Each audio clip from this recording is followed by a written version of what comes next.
Welcome, everyone. We're extremely excited to have you here today for our dispensary communication training program.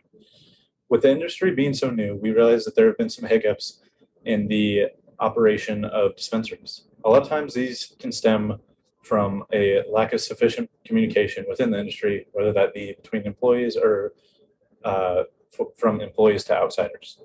Clear and concise communication is essential to the function of the cannabis industry, and proper training can improve communication within the industry.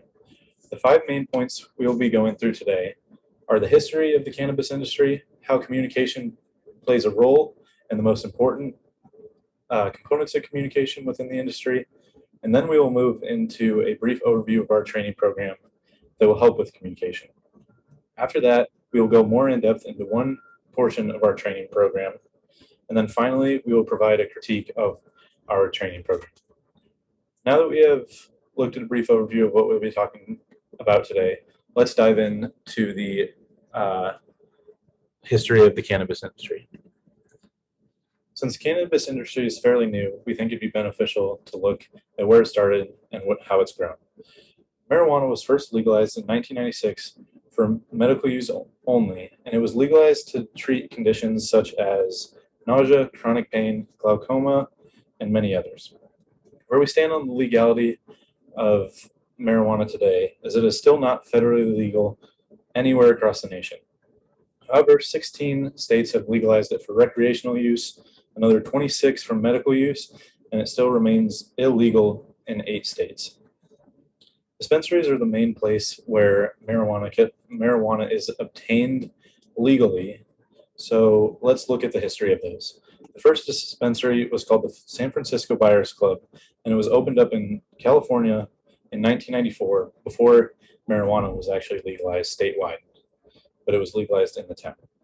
Today, there is an unknown number of dispensaries due to the fact that they are rapidly growing and the fact that they cannot be insured because they are not federally legal, so they're not, the record keeping on dispensaries is not up to date. According to Eli McVeigh in his 2020 article in Marijuana Business Daily, the cannabis industry is worth around $60 billion today, and it has the potential to grow to $130 billion by 2024, showing the quickness of its growth. One area where communication comes into play and causes a problem in the industry is the lack of communication regarding the legality of the substance, causing confusion. Many people in the U.S. today remain confused on if they are allowed to use marijuana, whether that be recreationally or medically, due to the fact that it is not federally legal, but in some states it is legal. So one government is telling them it's legal, and one's telling them it's illegal, so they don't know what to do.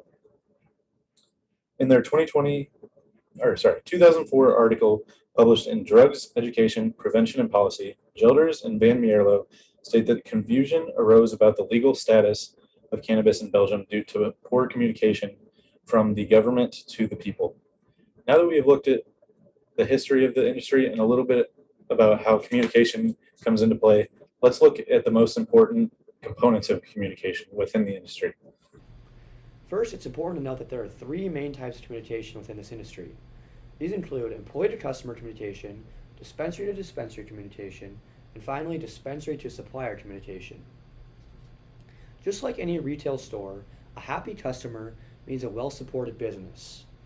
According to Harness's 2019 website, in order to create great customer service, you must have a positive tone and be conscious of the word choice you use. No matter how helpful you are to the customer, if you're not using the right words, they might take what you say in the wrong way and not come back to your store.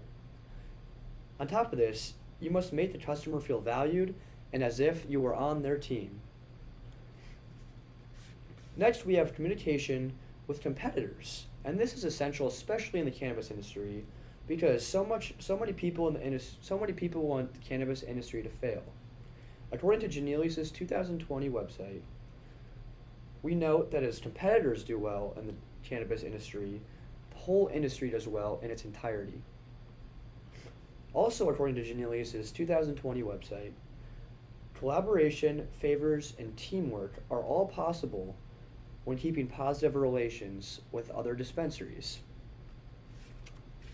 The third and final type of communication that happens within the dispensaries that I'd like to talk about is the relationship between dispensaries and suppliers. According to Parnes, Bravo, Connor, and Pearson's 2018 article, in order to be successful as a dispensary, you must have products to sell. And in order to have products to sell, you must have clear communication with the growers throughout the entire process. A lack of communication and education can lead to growers incorrectly raising their crops or giving incorrect orders to the dispensaries. About the communication that goes on within the cannabis industry, let's take a look at our training program that we have in place to maximize dispensary efficiency. It consists of three main components. Number one, customer service. Number two, a business presentation. And number three, peer and professional review. Our first module, customer service training, consists of an angry customer storming in, complaining about a product that they received a couple weeks ago. The customer is very rude and hard to deal with. The trainee is responsible for neutralizing the situation and solving the problem.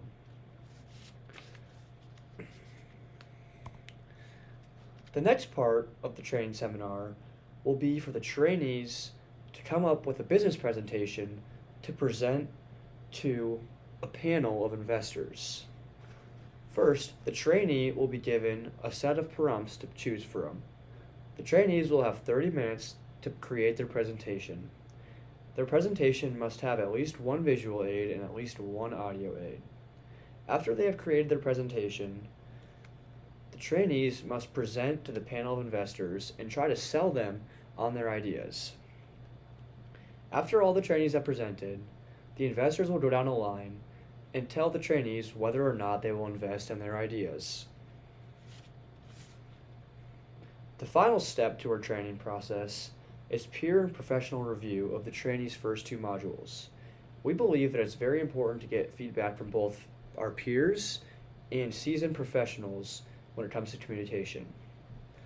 So the first step in this process would be to pair a trainee with another trainee.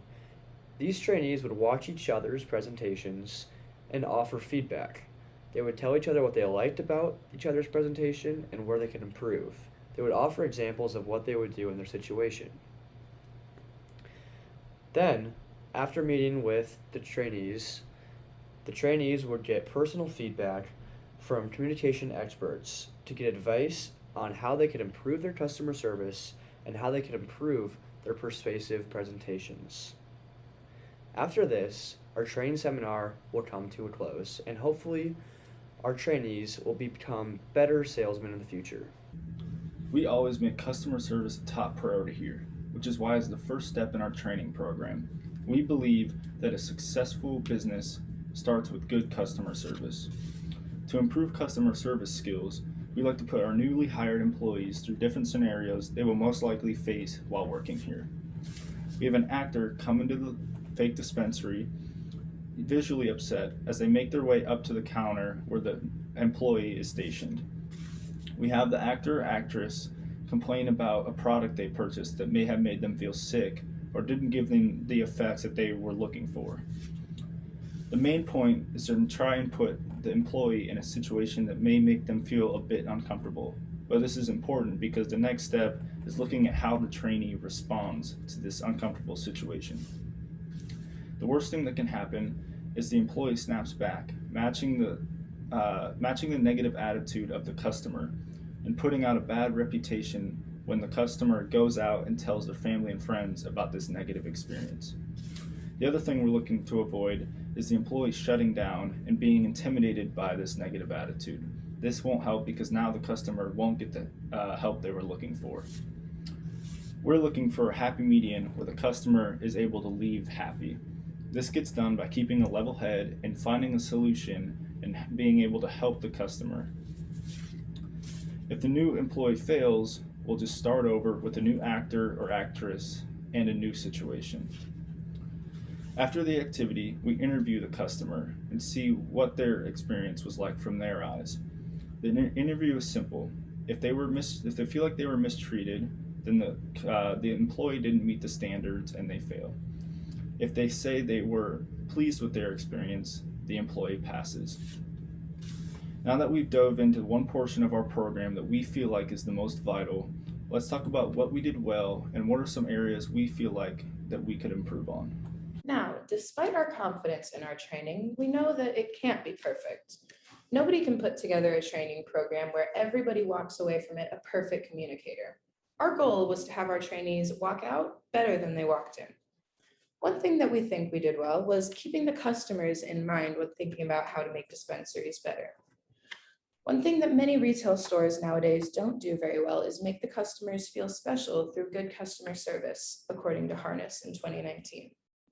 Many customers enjoy the personal interaction and help when shopping, and many communities are moving away from that, also according to Harness in 2019. Many companies are going away from having employees help out customers and having automated devices help out customers instead.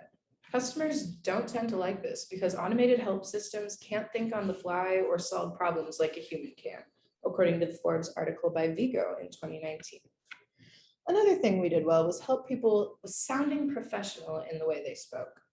As time goes on, the speech people use has become more casual and more slang is used, so we have to be taught how to speak professionally in professional situations, according to a LinkedIn article by Farago in 2014. If an employee went into an interview talking like they would with their friends, they will most likely not get the job. One thing that we could improve on in our training program is adding an active listening test. If in the customer service training, the trainee has to listen to the customer. However, this is very basic listening. We could add a module where the trainee has a conversation with a communication expert and then become quizzed on the things they were told to make sure they were actively participating in the conversation, according to the 29 textbook by Adler et al. Now that we have critiqued our program, we'll take a minute to wrap it up and review everything that we discussed today. In conclusion, clear and concise communication is essential in the cannabis industry, and proper training like the ones we presented today can improve communication in dispensaries. The main things that we covered today was the history of communication in the cannabis industry and how both of those things go along together. We discussed the most important components to successful communication in the industry. We went through an overview of what our training program would look like, went in depth on one specific component of communication that was included in our training program, and finally, we finished by critiquing our training program and pointing out any flaws or improvements that could be made to it. I would love to thank you all for coming and letting us present our training program for dispensaries across the nation. We hope you seriously consider implementing this program into your dispensary because we truly believe that it will improve communication and business efficiency. Thank you so much.